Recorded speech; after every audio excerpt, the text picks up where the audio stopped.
Após o ditador Nicolás Maduro instalar uma Assembleia Legislativa, o ministro das Relações Exteriores, Ernesto Araújo, manifestou-se sobre a situação da Venezuela, declarando que o Brasil não reconhece a legitimidade daquele regime e seguirá trabalhando com a atual legislatura e com o presidente interino Juan Guaidó.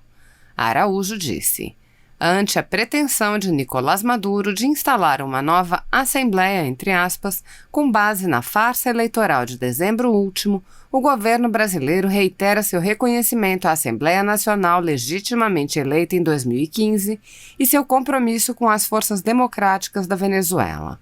A prorrogação dos atuais mandatos parlamentares tem amparo na Constituição venezuelana e em decisão da Suprema Corte Legítima e justifica-se diante do desrespeito do regime Maduro às leis eleitorais, ao Estado de Direito, às liberdades fundamentais e à dignidade de seu povo. Seguiremos trabalhando com a atual legislatura e com Juan Guaidó na qualidade de presidente encarregado, visando a que em breve sejam realizadas eleições presidenciais e parlamentares livres e transparentes para colocar fim à usurpação de Maduro e seu conluio com o crime organizado. Países do Grupo de Lima também se manifestaram em declaração assinada por Brasil, Canadá, Chile, Colômbia, Costa Rica, Equador, El Salvador, Guatemala, Haiti, Honduras, Paraguai, Peru e Venezuela. Ouça o texto. Declaração do Grupo de Lima. Os signatários, países interessados na pronta solução da crise multidimensional que afeta a Venezuela, incluindo os membros do Grupo de Lima e outros países comprometidos com o retorno da democracia, declaramos o seguinte: 1.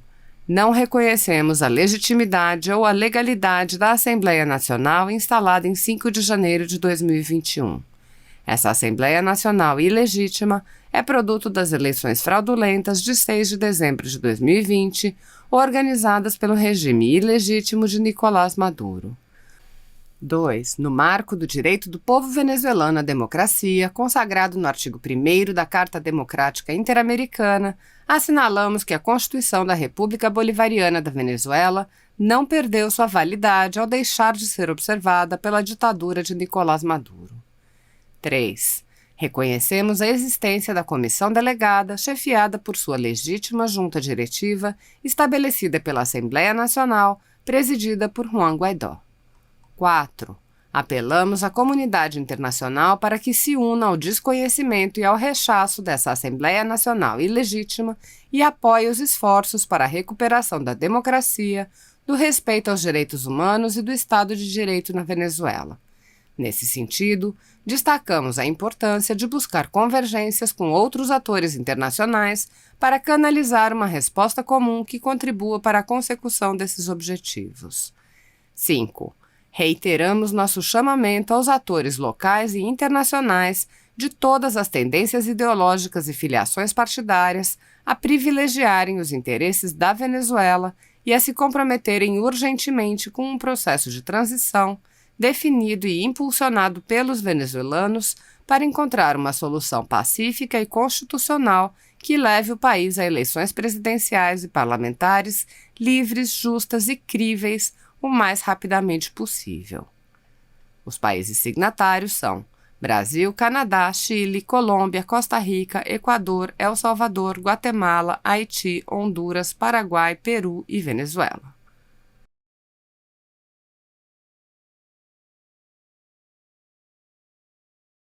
Buenas noches, boa noite para todos. É uma honra para mim estar aqui nessa palestra com meu amigo, o professor Marcelo Suano, que eu conheci pela mídia.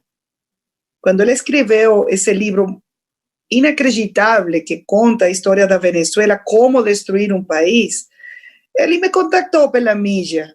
Embaixadora, eu quero conhecer a você. E aconteceu. Então, eu escrevi a contraportada de seu livro. Isso foi maravilhoso, porque foi uma reunião muito boa. Eu lembro sempre que foi uma reunião de uma pessoa que eu não conhecia e que conhece muito bem o que está acontecendo no meu país. Também é uma honra para mim falar com o Lucas. Lucas escreve muito de Venezuela e conhece muito bem a situação. Então, eles conhecem tanto bem Venezuela que eu só aqui vou fazer uns comentários. porque eles conhecem muito bem a situação. E, por supuesto, eu quero cumprimentar ao ministro Roberto, porque a FUNAG abriu as portas para mim, não como a embaixadora, sino como a professora Maria Teresa Velanda, que eu sou. E eu agradeço muito, porque quando você é professor toda a sua vida, isso não muda. Então, para mim é uma honra que a FUNAG hoje haya feito este convite para falar sobre como destruir um país. Então, eu quero começar dizendo que como você pode destruir um país? Um país petroleiro, um país que foi o país mais rico da América Latina, que tem as maiores reservas de petróleo do mundo. Como que aconteceu que a Venezuela hoje tem 5,5 milhões de venezuelanos que tiveram que fugir porque estão morrendo de fome? Como é que 5 milhões de venezuelanos tiveram que cruzar a fronteira a pé? Só para colocar uma dimensão, a migração nossa nesse momento tem a mesma população que muitos países. Venezuelanos que caminaram uma distância que é desde Berlim hasta Madrid, buscando uma boa vida. Aqui em Brasil, temos 300 mil venezuelanos, de los quais 280 mil cruzaram a fronteira a pé, com a roupa que tinham posta e uma mala. Então, como destruir um país? O primeiro, quando as pessoas elegem nas eleições a uma pessoa que não tem capacitação para ser presidente. A destruição da Venezuela não começou com Maduro. A destruição da Venezuela começou com Chávez. Quando ele foi elegido no ano 1998, a Venezuela produzia 3.200.000 barriles de petróleo por dia. 3.200.000 barriles de petróleo por dia. Então, chega à presidência um homem que não tem educação, um homem que tem ressentimento social, um homem com desejos de vingança, que fez um golpe de Estado no ano 1992, que foi à prisão, e quando saiu de prisão, eu me vou a vingar. Isso foi o fato, eu me vou a vingar. E como aconteceu? Ele destruiu nosso país. Então, a primeira coisa é, se você quer destruir seu país, tem que eleger uma pessoa com as características que tive Chávez. E depois, votar por um sucessor que é pior que Chávez. A segunda coisa que aconteceu foi que nessa quantidade de dinheiro, só pode imaginar, saca uma conta. 2013, o barril de petróleo, $110, $120 por barril. Se você tem 3.200.000 barriles, é uma conta fácil. Imagina quanto dinheiro entrou nas contas da Venezuela. Você pode acreditar que hoje a Venezuela não tem energia elétrica, não tem água, não tem comida. A gente está morrendo de fome. Com essa quantidade de dinheiro que ingressou às contas do governo venezuelano, o que fez o Chávez? A primeira coisa que fez foi expropriar as terras produtivas. O primeiro que aconteceu, as melhores fazendas, as melhores, as mais produtivas, não, agora não são de seus donos, são de nosso governo. Vamos expropriar. Nessas terras que os produtores eram produtores de bem, produziam milho, farinha, arroz, feijão, bananas, frutas, tudo isso acabou. Porque eles expropriaram as terras para dividir as terras entre as pessoas e ninguém fez um investimento, ninguém fez um mantenimento, ninguém fez uma capacitação para as novas pessoas. Então, essas terras foram arrasadas. A segunda coisa que ele fez foi despedir, votar, sair de 20.000 empregados da indústria petroleira. Isso aconteceu no ano 2002. Um dia ele decidiu sair de 20.000 profissionais, engenheiros petroleiros, geologistas, pessoas que tinham toda a sua vida fazendo um trabalho maravilhoso, porque a Venezuela foi a segunda indústria petroleira mais importante no mundo. Então, se você quer destruir uma indústria petroleira, o primeiro que tem que fazer é sair das pessoas profissionais e colocar nesses postos amigos ideológicos, pessoas do partido político do presidente que não têm capacitação para fazer o que a indústria petroleira faz, que é produzir petróleo. Essa foi a segunda coisa que ele fez, expropriar as terras produtivas, colocar pessoas sem capacitação na indústria petroleira e começar a fazer convênios com governos não democráticos. O primeiro que tem que chamar a atenção de vocês é que no ano 2001, Chávez visitou Saddam Hussein no meio das sanções contra Saddam Hussein pela guerra de Iraque. E ele foi a fazer acordos com ele, com o governo iraniano, com o governo de Coreia do Norte, com Cuba, com governos não democráticos. Então, tem uma terceira opção, como destruir um país, fazer convênios com governos não democráticos. A quarta coisa que ele fez foi entregar nossa soberania, nossas forças armadas, nossa inteligência e nossa companhia para fazer documentos, identificação, aos cubanos. Chávez fez um convênio com Cuba e ele entregou tudo o que é nossa identificação, registros, cartórios. Hoje, a Venezuela, se você vai vender um apartamento, ou se você vai vender um carro, os cubanos têm controle desses documentos.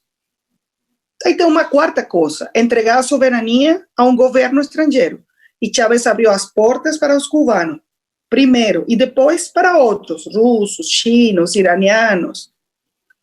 A outra coisa que você tem que fazer para destruir um país é regalar o dinheiro que não é sujo.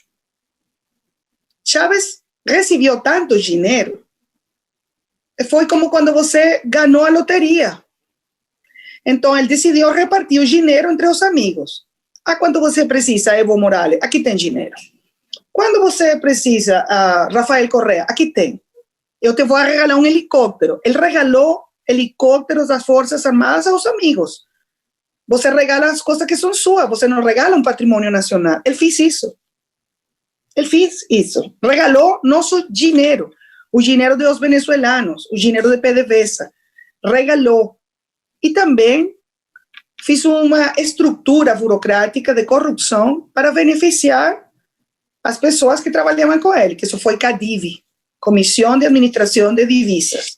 Se você precisava importar uma caneta, você precisava importar um quaderno, um livro, um carro, você tinha que passar por uma empresa administrada pelo governo e ele decidia, você tem dólares ou você não tem. Aí ocorreu o maior acto de corrupção de nossa história. Outra coisa que você tem que fazer para destruir o país é administrar mal. E eles administraram muito mal os recursos porque eles regalaram, donaram e se corromperam. A outra coisa que você tem que fazer, o que ocorreu na Venezuela, foi transformar as Forças Armadas. Nossas Forças Armadas, no passado, foram Forças Armadas profissionais, formadas em democracia, subordinadas ao poder civil. O que aconteceu? Chávez mudou tudo isso, transformou a estrutura das Forças Armadas e cambiou a doutrina de emprego das Forças Armadas, de Forças Armadas profissionais a Forças Armadas revolucionárias. Agora, sua lealdade não é com a nação, sua lealdade é comigo, com o líder da revolução. Quando você tem todos esses elementos e também tem um controle total das instituições, Chávez tive controle do Tribunal Supremo de Justiça, da Assembleia Nacional, da Contraloria, Procuradoria, Direitos Humanos. Todos os poderes estavam em controle de Chávez. Então, você tem aí todos esses elementos que hoje configuram a crise humanitária complexa mais grande do mundo depois de Síria. com uma diferença. Síria tem 10 anos de guerra civil. A Venezuela está destruída sem guerra civil. Tem 5,5 milhões de venezuelanos que tiveram que fugir. Então, essa outra coisa. Você quer arruinar um país, tem que expulsar seus melhores cidadãos. E eles expulsaram médicos, professores, engenheiros, enfermeiros, maestros. Essa foi a primeira migração. Os empresários, a segunda os profissionais e agora as pessoas que vêm para o Brasil, que são pessoas que não têm trabalho, que não têm medicinas, que não têm comida, que não têm nada, que têm que cozinhar agora com lenha, como se você vivesse no século XIX, que fugiram para dar comida a seus filhos. E, finalmente, como você pode destruir um país? Dando exemplos de repressão. Os venezuelanos nos levantamos nas ruas uma e outra vez. 2002, 2004, 2010, 2014, 2017. Temos mais de 400 mortos nas protestas. Mortos. Temos 344 presos políticos. Temos diputados que estão na prisão. Temos diputados, temos dirigentes políticos que eles sofrem torturas. Sofrem torturas. No ano passado, eles mataram um capitão da Marinha torturado. Ele morreu depois de ser torturado. Então, assim você destrui um país. Quando você não tem respeito por as instituições, quando você não respeita a democracia, quando você não respeita a opinião dissidente, quando você coloca as pessoas na cárcere, na prisão, tortura, censura, reprime, acaba com a prensa livre, acaba com a propriedade privada, acaba com o investimento e expulsa os melhores cidadãos do seu país, você tem um país que está destruído, como está meu país agora. Então, o que eu posso falar é um chamado de alarma pela região. Tem que cuidar sua democracia. Quando os cidadãos não cuidam da democracia, acontece o que aconteceu na Venezuela.